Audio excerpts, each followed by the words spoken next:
యాకోబు రాసిన పత్రిక 3వ అధ్యాయము 17వ వచనం. అయితే పైనుండి వచ్చు జ్ఞానము మొట్టమొదట పవిత్రమైనది, తరువాత సమాధానకరమైనది, మృదువైనది, సులభముగా లోబడినది, కనికరముతోను మంచి ఫలములతోనూ నిండుకొనినది, పక్షపాతమైనను వేషధారణ అయినను లేనిదై ఉన్నది అంటున్నాడు. ఇది దైవికమైన జ్ఞానము, ఐశ్వర్యము. ఐదోది ఏంటంటే దైవికమైన జ్ఞానము, ఐశ్వర్యం. దైవికమైన జ్ఞానములో ఏమున్నాయంటే పవిత్రత ఉంది, సమాధానం ఉంది, మృదుత్వం ఉంది, సులభంగా లోబడుట ఉంది, కనికరం అందులో ఉంది, పక్షపాతం లేనిదిగా ఉంది. ఆ మీదట వేషధారణ లేకుండా ఉండేది దైవికమైన జ్ఞానం. దైవికమైన జ్ఞానం లేకపోతే మనకేమైనా నష్టమా అని అనుకుంటారు. ఈ దైవికమైన జ్ఞానము అనేటువంటిది ఐశ్వర్యం అని చెప్తున్నాను కదా. కాబట్టి దైవికమైన జ్ఞానము ఐశ్వర్యమైనప్పుడు, ఒకవేళ ఈ దైవికమైన జ్ఞానం లేకపోతే ఏమవుతారంటే, సామెతల గ్రంథం 1వ అధ్యాయం 32వ వచనంలో జ్ఞానము లేని వారు దేవుణ్ణి విసర్జించి నాశనమగుదురని రాయబడింది. జ్ఞానము లేనివారు, ఏ జ్ఞానము లేనివారు? దైవికమైన జ్ఞానం అనే ఐశ్వర్యం లేనివారు దేవుణ్ణి విసర్జించి, దేవుడు లేడనుకొని చివరికి వారు ఏమైపోతారంట? నాశనం అయిపోతారు. సామెతలు 3వ అధ్యాయం 14వ వచనంలో వెండి సంపాదించుట కంటే జ్ఞానము సంపాదించుట మేలన్నాడు. ఈ లోక సంబంధమైన జ్ఞానము కాదు, పర సంబంధమైన దైవికమైన జ్ఞానం ఐశ్వర్యం గనక మన జీవితంలో పవిత్రత, సమాధానం, మృదుత్వము, కనికరము, పక్షపాతం లేకుండా, వేషధారణ లేకుండా సులభంగా మనం లోబడే జీవితంతో మనం ఉన్నట్లయితే దైవిక జ్ఞానం కలిగిన వారమవుతాం. దానియేలు గురించి ఒక మంచి సాక్ష్యం ఉంది.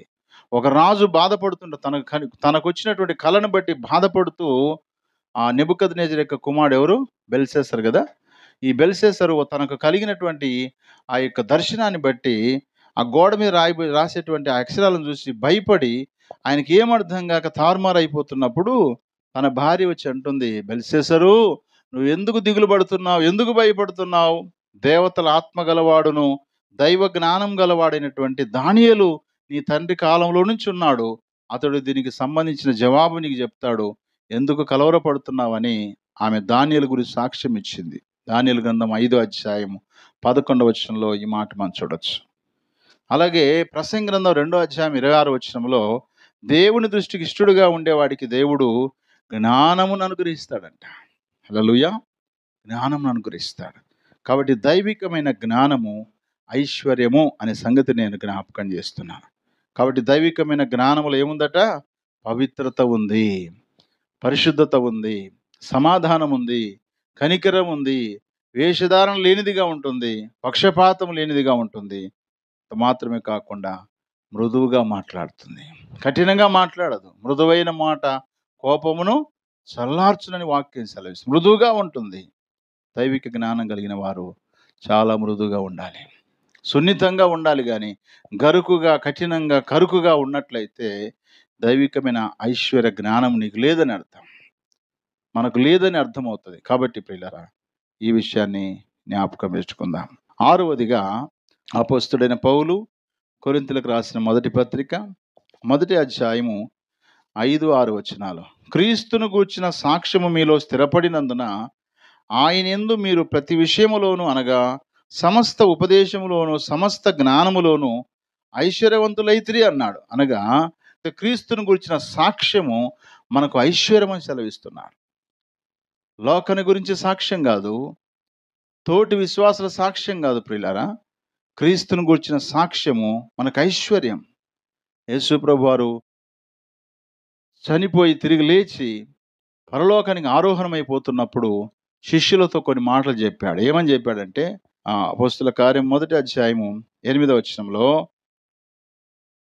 అయినను పరిశుద్ధాత్మ మీ మీదికి వచ్చినప్పుడు మీరు శక్తి నొందెదరు గనక మీరు యెరూషలేములోను, యోదయ, సమరయ దేశముల ఎందంతటను భూదిగంతముల వరకు నాకు సాక్షులయుందురని వారితో చెప్పాను. చూడండి, అంటే క్రీస్తును గూర్చిన సాక్ష్యం మనం కలిగి ఉండాలి.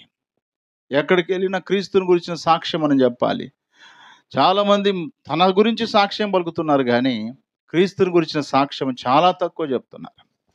పౌలు భక్తుడైతే అన్నాడు, ఫిలిప్పీ పత్రిక 3 అధ్యాయము 6-8 చూస్తే, క్రీస్తును గురించిన జ్ఞానం కొరకై, క్రీస్తును గురించిన సాక్ష్యం కొరకై ఆయన సమస్తమును నష్టంగా ఎంచుకున్నాడని దేవుని వాక్యం సెలవిస్తుంది. ఎఫెసీయులకు రాసిన పత్రిక 2 అధ్యాయము 6-7 క్రీస్తు యేసునందు ఆయన మనకు చేసిన ఉపకారము ద్వారా అత్యధికమైన తన కృపా మహదైశ్వర్యమును రాబో యుగములలో కనపరుచు నిమిత్తము క్రీస్తు యేసునందు మనలను ఆయనతో కూడా లేపి పరలోకమందు ఆయనతో కూడా కూర్చుండబెట్టెను. మీరు విశ్వాసం ద్వారా కృపచేత రక్షింపబడి ఉన్నారు. ఇది మీ వలన కలిగినది కాదు, దేవుని వరమే. కాబట్టి క్రీస్తును గురించిన సాక్ష్యము ఐశ్వర్యం గనుక క్రీస్తు సాక్షులుగా, క్రీస్తు బిడ్డలుగా మనం ఈ లోకంలో కొనసాగాలి.